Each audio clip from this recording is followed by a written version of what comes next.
Hi everyone. Today I have Mr. David Macadam, who is the CEO of the Middle East Council of Shopping Centers with us. Mr. Macadam, can you please tell us what exactly is the Middle East Council of Shopping Centers and what is your function as the CEO? Lauren, first, thanks for coming here today. Thank you. It's a great privilege and fun to have you here, and also visiting. So, thank you very much. The Middle East Council of Shopping Centers is a not-for-profit organization, and it's about shopping center industry. Our umbrella company is the International Council of Shopping Centers. We have about 70,000 members globally. We represent out of this office around 1,100 members in the Middle East and North Africa. What our role is here is to help businesses to facilitate whatever they do and to also help people to raise their personal profiles locally, regionally, globally. So anything to do with the shopping center industry, whether it's a retailer, shopping center professionals, service providers, architects, anyone who's in the retail industry in any way, shape, or form are members of our organization. We have about 628 shopping centers that are members of our organization, and of those shopping centers, the bulk of them and the most successful of them are located in the UAE and Saudi. We also have members who have great shopping centers in Qatar as well as Oman and Kuwait. Okay, so what do you do as the CEO? My job and my role is, first of all fun. So whatever I do, I like that. It's all great. And my role is to help people to do exactly what I've just suggested, which is to help them facilitate their business and also help them to raise their profile in the industry. So let me give you some examples. In the shopping center industry, globally, it's all been done before.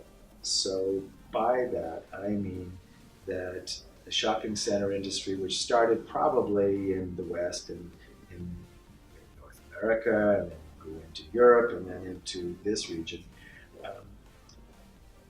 it's all been done before. So when our members here ask to be introduced to someone, say in North America, who's had a similar style project, doing a similar type of business in a similar catchment area, then I'm able to connect these people so that they really don't have to do the same thing twice. They can save making mistakes twice. Okay. They can learn from others' experiences. So what got you interested in this line of work? I've been involved in the shopping center and the retail industry for 36 years now. Okay. So it's been a passion of mine for many, many years. Shopping? Shopping, I'm not a great little shopper. I don't mind shopping. But know more about the science of what goes into a shopping center, what makes it work, what keeps people happy, what increases the dwell time, the amount of time they spend in the shopping center. Those are the things that I look at. So when I walk into a shopping center, generally I want to look and see the technical characteristics that come together that make that shopping center successful. So you must see it with very different eyes. I do. Interesting. What comes to your mind as things that draw people in and keep them in shopping centers? Well, sure. I mean, there's a million things that do, but sure. It really starts with their experience on the public roadways before they even get there. Oh, okay. So it starts on the road network, then it goes into the access roads that they have to drive on to get to the shopping center. Then it gets into the parking, how that works, how easy it is. Okay. Then it gets into the signage that's inside that shopping center and their ease to get out of their car, park, and get in and go into the environment. All of those things, and that's even before you even begun. That's just the start. And then once you're inside the shopping environment, it's what keeps people there. Is not necessarily the products, but it's the feel and the buzz of what's going on. You must be challenged doing that in Dubai with the roadways since they're always changing. And the parking garages sometimes can be very difficult to navigate through. So there must be some innovation with that. Yeah, I would say in this region, and And I've been in shopping centers all over the world because that's my passion. I love to see Wow, them. we have a similar passion. Oh, good. Okay. It's great to look and see what other people have done in different countries. Okay. I can say that in this country, beginning when I arrived in 2004, it had a long ways to go in terms of the ease of using the shopping centers. Yeah. But I would say now that in this region, particularly Dubai, I would say that the shopping centers in the UAE and Dubai are probably a level or two above anything else anywhere in the world. And I'll tell you why. Okay. The environment, the five-star environment that's located in many of these shopping centers here, the fit out, quality of the fit out, the flooring, the ceiling heights, the walkability, the size, the intuition that you get when you're walking through the mix that's been located in all of these shopping centers has made a huge difference. And so they're very good now. When you're asking about access, I can say that if you look at Mall of the Emirates, which I'm sure you've been to, Of course. and Dubai Mall as well, those are two great examples. And then maybe Murdoch City Center and maybe Dubai Festival City. All of these shopping centers have invested hundreds of millions of dollars for their access ramps, flyovers, and their great access into these shopping environments on the public roads. So, for example, Macadam Mall of the Emirates, they invested $130 million in the one flyover that directs traffic off of Sheikh Zayed Road right into their parking garage. Similarly, in Murdoch City Center, they invested a similar amount of money to make sure that the access roads were directly right into their parking lot.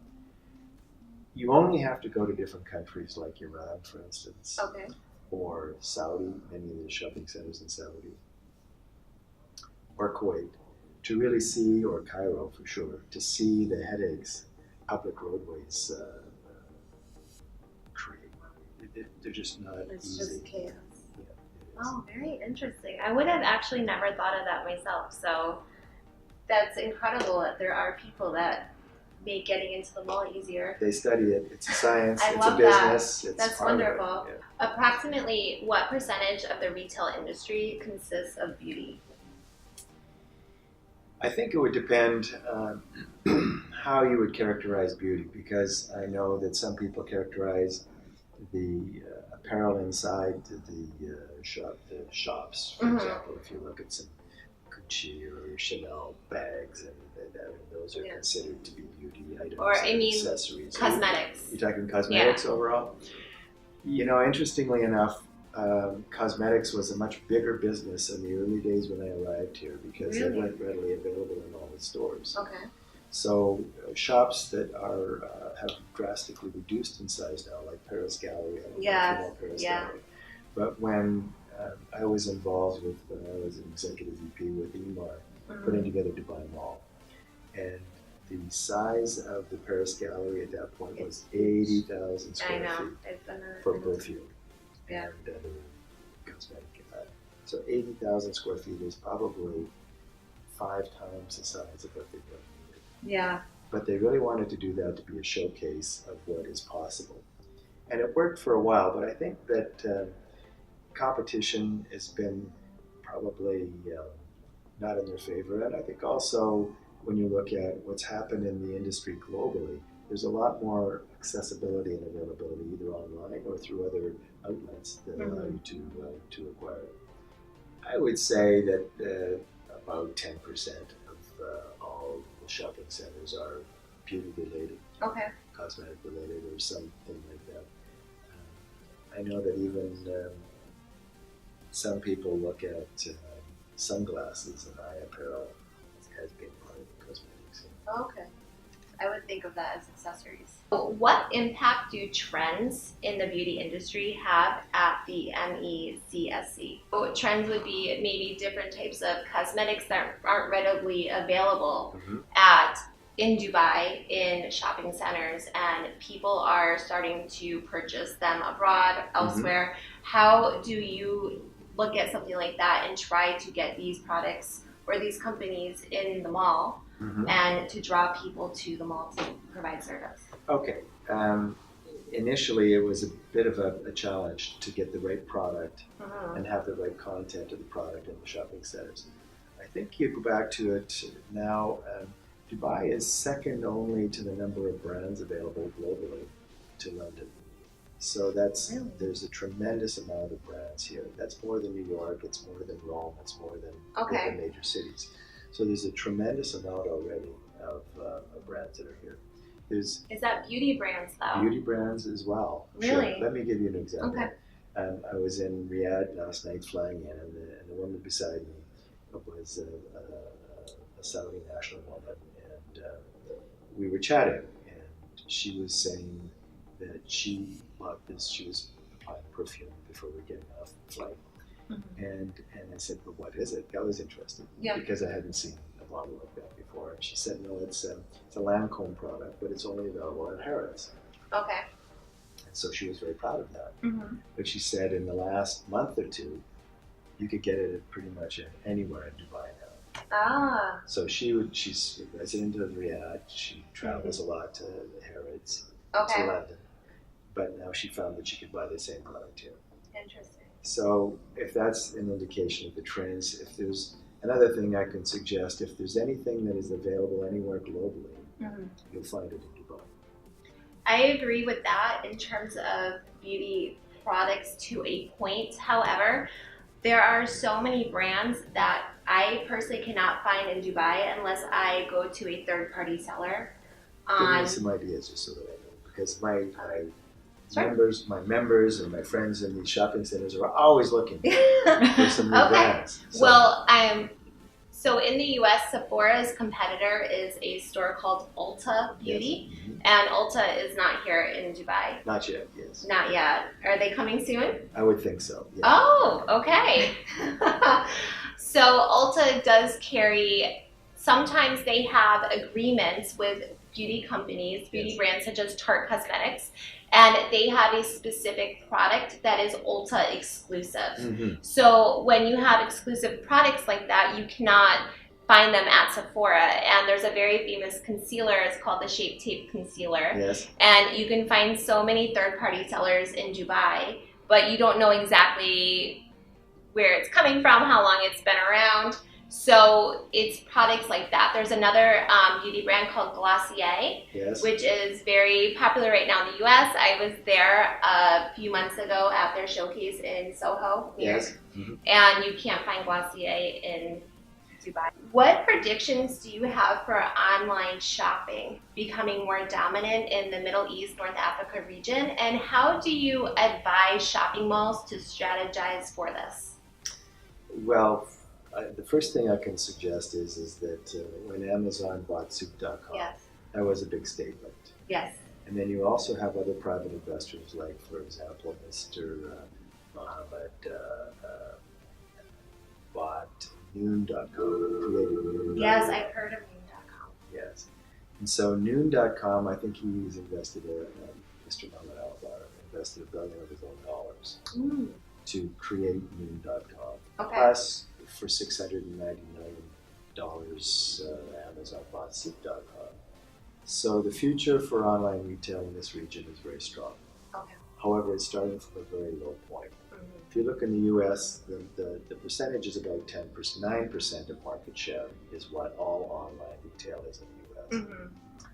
If you look in this region, it's about 2.5% to 3%, depending how you measure it. So even if you look at what things are going on in the U.S. and what things are perhaps going to happen here, you've got a great growth. You've got from 3 till 9%. So there's a lot Right of there. potential. There's a lot of potential. So what constraints do you think there are to that growth right now in this region? There's a number of constraints, and the first one would be that there's still continues to be a bit of hesitancy Yes. by the local population to share their credit card details online. I think that's the first of it. The second part would be most people here utilize the shopping centers as more of a social event in their life, and as a result of which they're there anyway, so they can buy it. But the one wild card that I think is going to be very important in this region is that 63 or 65% of the population is really under the age of 24. Oh, okay. So that means they're all younger people. Mm-hmm. And the mobile phone penetration in this region is some of the highest in the world. Right. And the mobile phone is probably one of the best ways to really get acquainted with products online first. Mm-hmm. And so what's going on here right away is that the shops, the people who own the stores here, they're really trying to up their game to make the experience in the shopping center to try and match with what's online. Okay, and how are they doing that? A number of different ways. The first thing is that they really want to try and encourage people to come into their stores. Mm-hmm. This isn't cosmetics necessarily, but if you're looking at shoe stores, for instance, the shoe stores that are here, they're encouraging their people to come in, try on the shoe, make sure it's the right size, then giving them a little docket telling them this is exactly the make, model, and size if you want to buy it online. And if it doesn't fit, you can bring it back here. Oh, that's smart. Or you can, if it doesn't fit, you don't like the color, bring it back here. We have something else here to offer. Okay. And the price parity is fairly close. So they'll match that. And I think one of the big benefits that Amazon had when they first started the business was that they were able to deliver these products online, and they were escaping in the US. There's a large sales tax that's involved with a lot of the different products. I'm very familiar with that. And so there wasn't the parity between the bricks and mortar retailer and the Amazon people because they weren't paying the sales tax. And so right away you're saving some percentage there. But I think in this region, with the lack of the sales tax, you do have that closer line of pricing.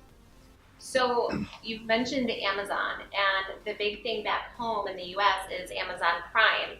Do you think that Dubai has the infrastructure to handle an Amazon Prime type of service? Yeah, I think that the people in Dubai are probably what I would call early adopters, meaning that they would be willing to do that. I think that they just need to be shown the way. Okay. And so if you're looking at the loyalty industry, which is a whole industry unto itself, and Prime has been able to create a huge loyalty following with Amazon. And I believe that people pay for that, by the way. Oh, I know. It's not just something free. You pay $100 a year, whatever it is, and we all have one. I'm sure you do. I do, of course. Mm-hmm. That is going to be, I think, a very strong way to connect with people here in this region. Okay. And do you think social media would play a role in that? It'll play a huge role in that. Social media, I think, already in this region plays a tremendous role. And what do you think is the biggest, most influential social platform in this region? Well, it's Instagram and Snapchat. How do beauty bloggers and beauty influencers impact the regional purchasing behaviors? Oh, I think immensely. And I'm short of the name, but Huda Beauty? Yeah, Huda Beauty. Yeah, exactly. Thank you. And I was reading just about her the other day, and now she has her whole family engaged in the business. Yeah. And she's grown dramatically. And I think it's been an absolutely fabulous growth for her. Yeah. And there's another lady in Saudi who we're having speak at our Recon conference in Riyadh on May 6th and 7th. And she's showcasing that she's a very big social media star. Her name is Hissa. So do you have a division here that watches the bloggers and the influencers? Sure, we do. And do you advise the shopping centers on them or their trends? Yes and yes and yes, the answer to all of those things. The first thing is that BFF, I don't know if you remember that blog, Business of Fashion, or Chain H Group, or all of these, but there's a number of great blogs that come out every morning, crack of dawn, into my computer here. And in fact, I was just sending out something the other day that talked about the significance of Prime with Amazon and the success of Prime. And I was sending it along to one of the retailers here because they were interested to find out how to improve their loyalty program without spending money. And I said, well, Prime does it and you actually pay for it. Yeah. Which he really enjoyed to get that. So once again, our role is to help facilitate business and raise profiles. So by doing that, so yes, the answer is yes, we do that. We also have feeds that go out to on our social media channels, Twitter, Instagram, Facebook. So what advice do you have for beauty entrepreneurs in this region who want to start their own products or get their products into shopping centers, or to even open up, say, the competitor to the major beauty store in Dubai? Well, what I would say is you have to be an early adopter. You have to be first in. Mm-hmm. I was just looking at a blog or a short video interview on YouTube of Jack Bond Oh, from yeah. Alabama, and you probably saw the same feed. Yeah. But he was just saying, I'm no special guy. Yeah. I was just first to react, and we worked harder than anybody else. Yeah. And I would say the same to anybody who wants to do that. So you have to be very good with your idea, Mm-hmm. and you have to really be quick off the mark. And I think the last thing is that you have to follow trendsetters. So, for example, Huda Beauty would be an ideal person to follow just to see what she's doing. Yeah. There's also all kinds of people like Huda Beauty in the US, so follow those people online. Right. So do you think it's possible then for someone who starts here to really have a global impact and to be able to get a product all around the world? Sure. I'd say Huda Beauty is a good way to She's start. done it for She's sure. done it. But And I she's think, really one of the few that have done it here. I can't really yes, think of anyone as big as her. I think I can think of people who are trying, but they haven't had that immediate success that she's had. I agree. I think when I look at tennis players, how many Serena Williams are there? Yeah. How many Roger Federers are there? How many golfers? How many, Yeah. there's only really one. If you look at the golf tournament here, for example, you hear about 4 or 5, Right. and 1 or 2 win some money. Yeah. But there's 300 golfers on the course No. that you've not heard Yeah. of. And it's the same what you're speaking of there. Yeah. I think it's working hard, sticking to what you're doing, Right. be open to change, And I think embrace change. for her as well, she was one of the first people to get on Instagram, and back then the algorithm there wasn't one Wide really. open, yeah. Yeah, so she was able to capitalize on that, which I came to realize is a whole different. There's actually a term for it, which I can't remember, but it's this whole sort of phenomenon in itself where when there's a new sort of app or platform, if you get in on it right away, you amass the followers before the app starts to change around. And that's what Jack Ma's done with Alibaba. Yeah. So, if you think about it, it's the same in business. And if there's one thing that I could suggest after being in business for 36 years, 37 years now, is that you just have to be in and you have to keep going Mm-hmm. and be open to change and work harder than anybody else. Yeah. And timing is everything. How do you recommend for finding funds and making these connections for someone who is brand new to Sure. that whole world? What do you recommend? Finding funds, it doesn't matter whether you're trying to build a shopping center, whether you're trying to start a blog up, whether Mhm. you're trying to be getting into the retail industry in any way. I mean, there's no easy route. Mm-hmm. And you're always looking for utilizing other people's money as an investment tool to help you raise your own profile in doing what you're doing. There's no magic. There's no easy way in. Mm-hmm. And I think the benefit of the web and trying to do things like Huda Beauty has done with social media is that those channels were simply unavailable even 2, 3, 4 years ago. Right. So keep looking for the new channels Mm-hmm.